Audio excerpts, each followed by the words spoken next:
Welcome to Family Lifestyles. I'm Lynn, Blankenship, the Extension Agent for Family and Consumer Sciences Education in Metcalfe County.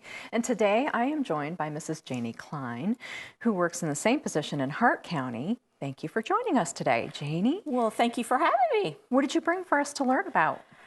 Well, July the 11th is the National Cheer Up the Lonely Day. Oh, okay. So I'm not sure if you'll be seeing this before July 11th or not, but if you're not, I tell you, any day is the Cheer Up the Lonely Day. I agree.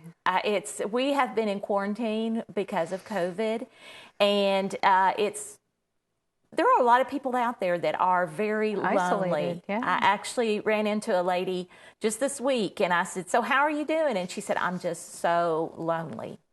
And so we need to really think of people like that. Yes. And we often think it's just our older people, our elderly that are lonely.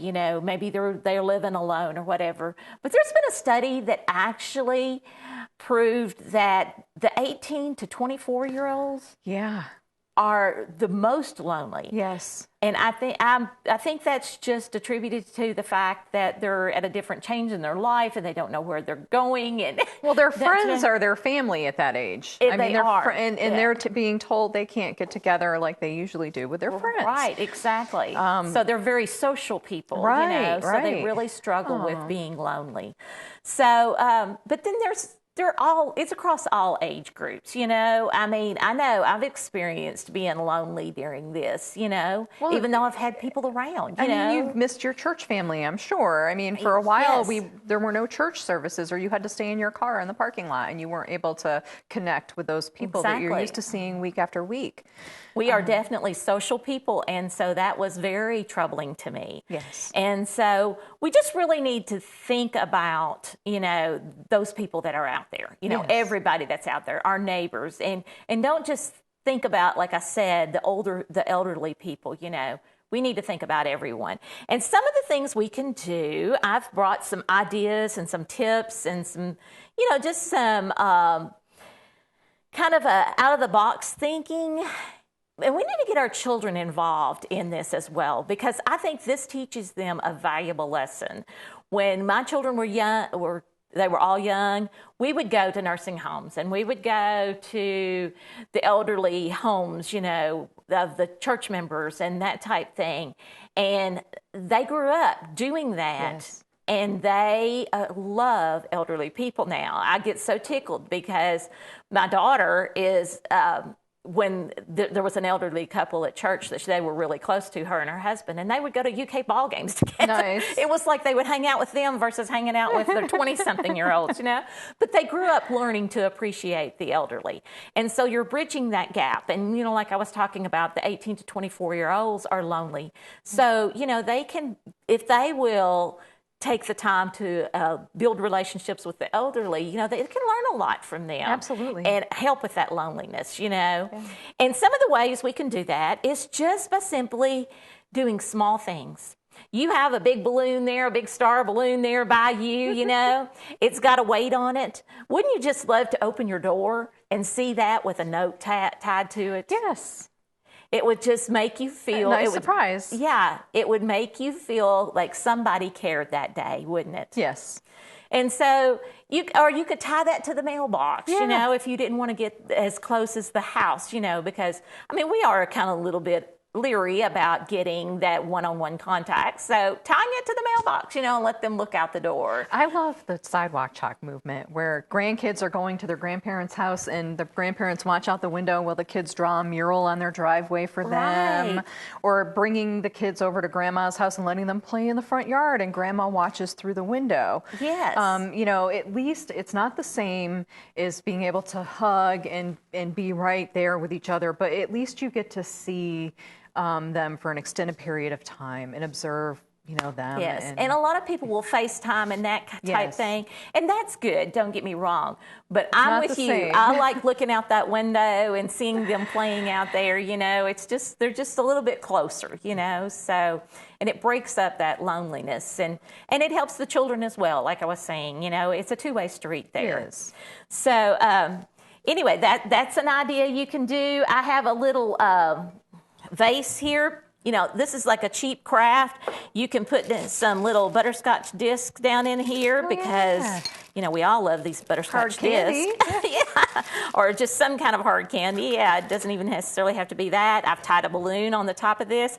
Actually, I was trying to find one of those little toppers that the balloon ties to because it makes it stand up better. But anyway, you can just stick a little balloon down in there. And doesn't that just look like so cheery? It does. And a note on that would make you feel so much better. Just a sweet note that just says, hey, I'm thinking about you. Almost everyone has several bud vases that they've gotten for birthday flowers or something in the cabinet as well. You can dig those out and put those to good use. Yes. And I mean, even if you didn't have one, just a cup with a ribbon tied around it. Wildflowers that you collected outside and put into a cup or, a Coke bottle even. You could put some flowers into and maybe tie Just use your imagination, And you can also get online and you find a lot of ideas and that type thing. But the main thing is just letting people know that you care and that you are there for them is so important. Absolutely. A phone call, just a quick note. And so we have with today some cards that are actually just picked up at a local retail store, and they're kind of shaped kind of odd, kind of die-cut cards or whatever. I also have a stamp, and it says, "You make me happy when skies are gray." Oh. And this was actually on sale on the clearance. I just picked it up. It wasn't very much at all, but just a quick stamp on there. And then, maybe sign your name. And like I said, you could tie it to this or tie it to that balloon or whatever. Stickers are great to have the children help you stick a sticker on there. These were actually on clearance as well. You can, a pretty butterfly or something like that on the card. Oh, that's nice. Just a cute card. Just something to say, I care. And this is very cheap. You don't have to go out and spend all kinds of money on crafts and that kind of thing. I think often we get into that, thinking that, I have to spend $20 or $30, or whatever, or even $10, and, I don't have that money right now. But it doesn't matter. It's not what you're giving them, it's the thought. Yeah.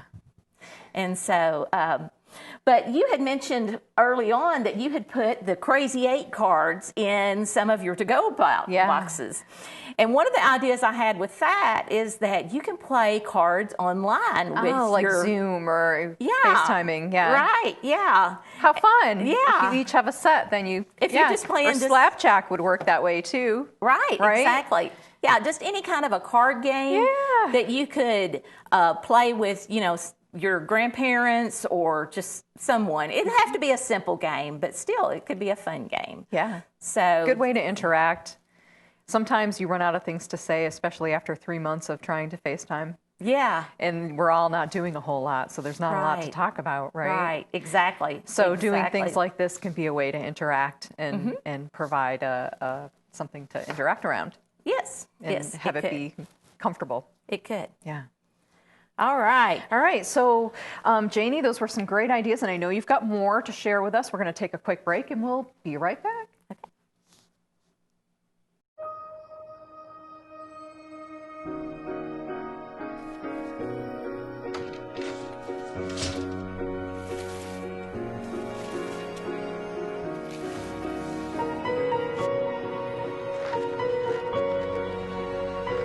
What would you give for a child you loved to make their wish come true?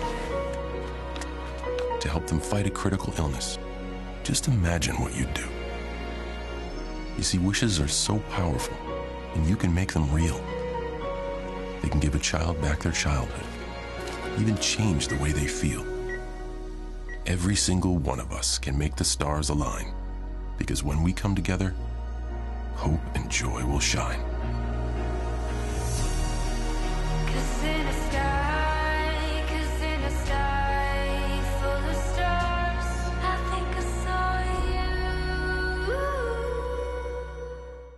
Welcome back to Family Lifestyles.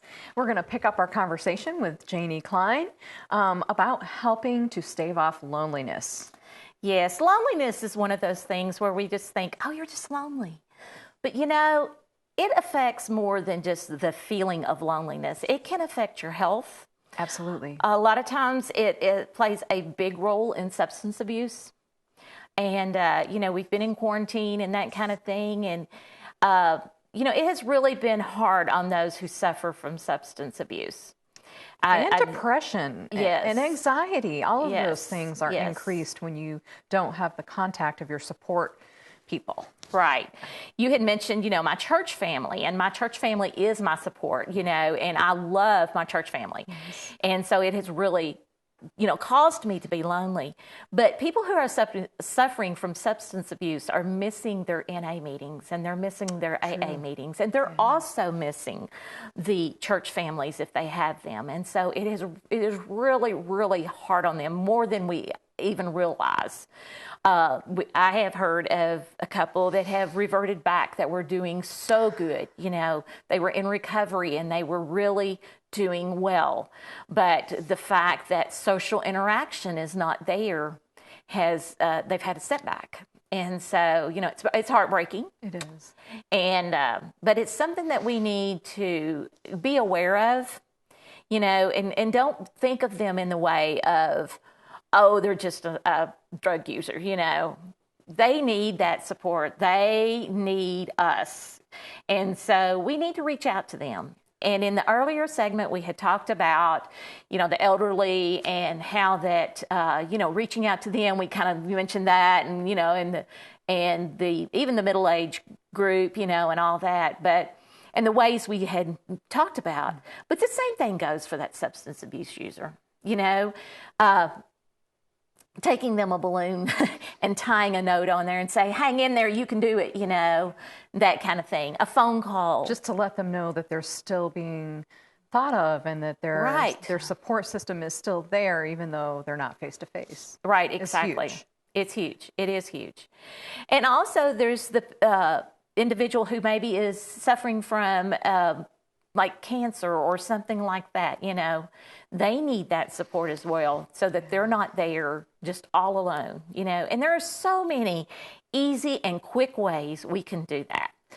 One of the ways I know there's a lot that has been negative about COVID, but honestly, I have seen neighbors that I haven't seen in years. I agree. People are reaching out in ways. We've gotten to know our neighbors better, distant, across the yard. And before we were just so busy running and, rarely ever home. People are home more. So you're working out in your yard, your neighbor's working out in their yard, and it's nice. Yeah. It's definitely one of the positives that we can take away from this. Right, exactly.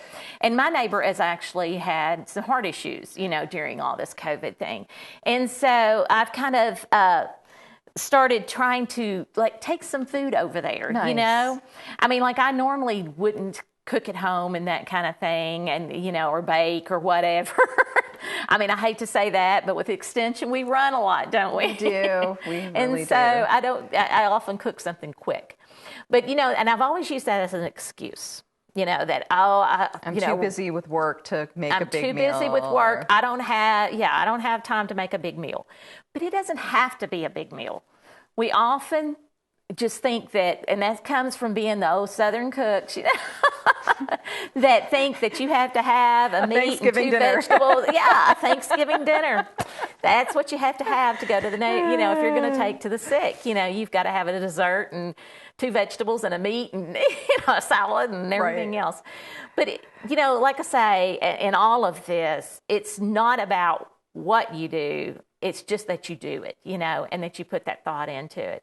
So I have actually purchased these containers. There's about 5, comes in a stack of them. If I can get them apart here, and they are individual. They have individual things, and they're just like $2, at your local big box store.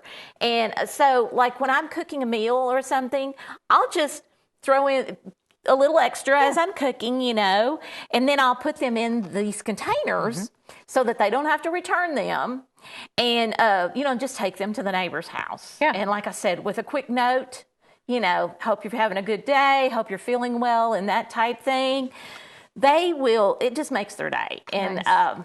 I got the nicest note back from my neighbor, thanking me. And it was just, we were able to build back that relationship. So, and it didn't really take me that long, I just put some of the extras I had from my meal that I had prepared. Mm-hmm. My husband ran it up to them, so didn't take that long. But it does mean the world to different people like that. If you have a garden and your neighbors don't, you can share extra produce with them. Yes. And you don't even have to prepare it. Or family members or other friends. That's a way that you can reach out as well. I don't have as big of a garden now as I did a few years ago. But I used to have a lot of excess, that I would have from the garden. I'd have way too much. And so I would take it and put some at the back door. And I would get so tickled because of church building. And some of the elderly people would just basically fight over that, over those vegetables. Because people do love fresh fruits and vegetables. And like you said, you don't even have to prepare that, It's just a matter of picking that and dropping it off at their front door. So houseplants too. If you have houseplants, like I know right now my aloe plants have 100 million babies in them, and they need to be divided periodically, and you can root plants. And plants are good, and when you're home more, having plants, it's something that's alive. It's something you have to think about other than, I can't hug my grandchildren, or you have to water that plant. You have to take care of it for the plant. And so sharing your house plants, repot those aloe plants and put them, if you don't have pots, put them in a styrofoam cup with a hole in the bottom with a leftover, butter container underneath it, and give it to someone. Maybe they have a pot they could transfer it into. But, there are things that you have that aren't going to cost a lot of money that you can share. Right, that may exactly. change someone's perspective a little bit. Right, and just that little bitty small aloe plant, just brightens someone's day. So I have a couple of little baggy things that this is bagged up for a child maybe that was at a hospital or something, and my grandkids have actually wrote a note on it. Nice. And then this one has Kleenexes, and it has the little hard candies in that as well. And this again is something that you can just take to a hospital, take to a nursing home, take to assisted living or something like that, and just to let them know you care, Even if they won't let you in, you could probably take a box and they would let it sit for a couple of days and then distribute them for you. They would. Yes, we went as a church group and sung outside. Nice. We stood outside Yes. the assisted living, and they were able to look at us through the windows and that type thing. And so we were able to. It just you could just tell it made their day.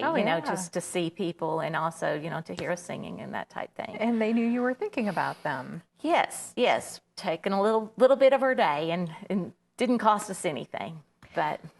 Okay, so more great ideas, Janey, and I know that you've got another segment of great ideas for us. We're going to talk about some food stuff. Yes, we're going to actually do a recipe real quick. Great, so we'll be right back with that. Repeat after me. Apple, table, penny. Apple, red. When you tell people he has Alzheimer's, but he's in a clinical study, it's not so hopeless. Yeah. Maybe. It's like, I hope we can just hang in there and maybe they'll find something, Ask me again. What season is it?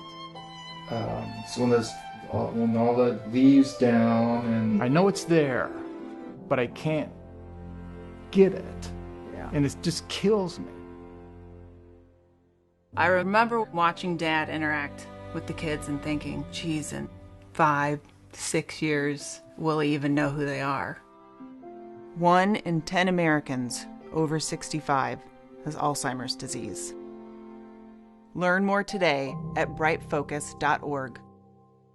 Hello, friends. We're back with Janey Cline, and I can't tell you how good it smells in here. Janey has brought us a recipe to share, Plated Up Kentucky Proud. Which recipe are you going to share with us, Janey? It's the watermelon tomato salad. Oh, yeah, it smells great. It does smell delicious. Actually, I'm going to be honest, I haven't tried this recipe yet. Oh, it's surprisingly good. I've heard that. I've heard that from a lot of individuals. And to me, it just kind of sounded like, I'm not so sure. Tomatoes and watermelon? I thought the same thing when I first learned about it, yeah. With the onions and... Yeah, and then throw some onions in there? Not sure. But I've heard so many good comments about it that, hey, I'm willing to try it. Well, and you know, a lot of people like to salt watermelon. And, you know, if you like salted watermelon, I can guarantee you, if you like tomatoes as well, you'll like this recipe. Okay, well, I can't wait to taste it. But we had talked about in the earlier segments about it being the National Cheer Up the Lonely Day. So, and we can make that into a week, a month, and a year. Yeah. We need to cheer up the lonely. And we had also spoke about in the last segment the fact that we often think we have to make this big elaborate meal to take to someone next door. This is a very quick salad that is fresh, and it is, you know, a hot summer. I just want something cold. Yes, you know, me I too. don't want that I big love salads. elaborate meal, you know? Just something quick and just cool and just, that just sounds so good to me. And watermelon, you can't beat watermelon, and those fresh tomatoes are coming in. They are. So straight out of the garden, and they taste so wonderful. So this would be a perfect recipe to make up and take to a neighbor or, you know, just someone that you know is sick or something like that. And I know that you, like me, you and your husband are too now, and my husband and I are too. And when you get a watermelon, it's usually way more than you can eat. So if you can eat some pieces of your watermelon and then use what's left to make something like this and share with little someone. over a half of a pretty good sized watermelon. It's a seedless melon, but as you're saying, you know, you would have half of it for you, and then you can make the salad, and you know, half of it to just eat. You know, like a lot of times people will be like, "Oh, I don't want to buy a whole watermelon because I can't eat it all at once." Right. So if you do something like this with it and then share it with a neighbor or a parent or someone, then you're not wasting your watermelon, and you can buy a nice fresh watermelon. Exactly. And this is a Kentucky Proud plated up recipe. Yeah, this is one of the originals. Kentucky Proud. I said that backwards, but anyway, yes. And so these have been tried and true recipes. You know, we experiment on them as agents, you know, we tweak them and all that. Absolutely. And, you know, the UK students send them to us, and then we actually, they don't just get printed on a card. Yeah, it's a great project. We'll meet together and we'll all taste, and you need a little more of this, or you need a little more of that. So we take the guesswork out of it. And so, you know, you can feel good about taking it to a neighbor that is lonely if you get a Kentucky Proud plated up recipe. Absolutely. So, anyway, but we'll begin by dumping this is 5 cups of watermelon and 3 cups of tomatoes. The watermelon has just been kind of chunked. The tomatoes have been cubed. And actually, I had to go to the grocery last night and purchase my tomatoes because mine's not in the garden yet. And so I just got Roma tomatoes, but because they were the least expensive and they looked the best, you know. I think you can, I think to me, looks on tomatoes is more important than actually the kind of tomato. You know, I mean, like a Roma tomato you're going to use to make salsas and that kind of thing. And, you know. You want to use the ripest tomato that you can get for this recipe. Right, so tomatoes that are exactly. slightly underripe aren't going to be ideal.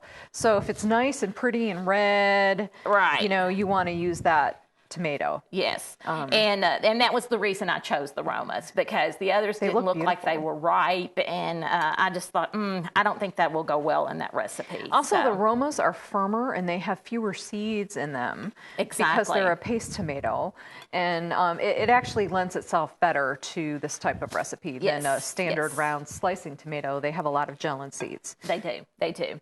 So anyway, I've mixed that together. Now, if you are watching your salt, you do not have to do this, but if you're okay with salt or whatever, don't have high blood pressure problems or whatever, you can salt it a little bit. You can even use that low sodium salt. Yeah, you could do that. Anyway, and then you're just going to stir it up. Now, it says to let it set for about 15 minutes, just to kind of, I'm sure, just to let all the juices and stuff kind of flow together. But for the sake of TV, we can't do that. So we're going to go ahead and put it together. But anyway, so let's pretend this is set for 15 minutes. And we're going to put in a small red onion. And you quarter the red onion, and then you slice it really thin. And so the first thing I wanted to do was to, cut it up like I was going to put it in like a diced. But this is what it said to do. So it's so pretty that way, though. It really is. It really does. It really is. But anyway, and then you just kind of can stir that up. And then you're going to get, the recipe calls for 1/4 cup of red wine vinegar. I didn't have that. Plus, I prefer not to use the red wine vinegar, and I am using balsamic vinegar. I love balsamic vinegar. Yes, so you can substitute whatever vinegar that you have. I've actually made it with apple cider vinegar, and it's good that way too. I actually was looking for apple cider vinegar when I went to the grocery this morning and couldn't find any. But anyway, there's a lot of shelves that are empty right now. There are. But and I also have 2 tablespoons of extra virgin olive oil. And then I'm going to sprinkle just a little bit of black pepper over it, maybe about a teaspoon. And then I'm just going to stir that up. And how simple is that? And doesn't that look delicious? Easy. Yes, it is so easy to do. And then, like I said, it's just one of those recipes that just smells so good. It's so fresh. And we had talked about how that, our elderly people, earlier on, these are all things that they all had out of the garden, and they would just love to have. So I do know at our local farmers markets right now, if anyone who has greenhouses, their tomatoes are really coming in now. So you can find some fresh, locally grown tomatoes. Onions are out now, red onions I've seen. And you'll see watermelons. They're mostly resold from Georgia at this point. You're not seeing too many Kentucky, but that's okay. Support your local farmers market. You should be able to get the ingredients to make the salad. Right. Now. Yes, I definitely think so. So we have over here a dish, a bowl that has the lettuce in it. You can put this on a lettuce bed if you want to, but you can also just put it in a bowl, and I'll show you here in just a minute. I can't tell you how delicious that smells now that it's all together, and you can smell the vinegar. It's making my mouth water. It does smell delicious. I honestly, when we first learned about this recipe way back when this project first started, I serve on the committee for Plate It Up, as do you. This was one of the first published recipes, and I was skeptical. And I like all of these things, but it didn't sound in my mind like together it would be palatable. And but it is exactly very good.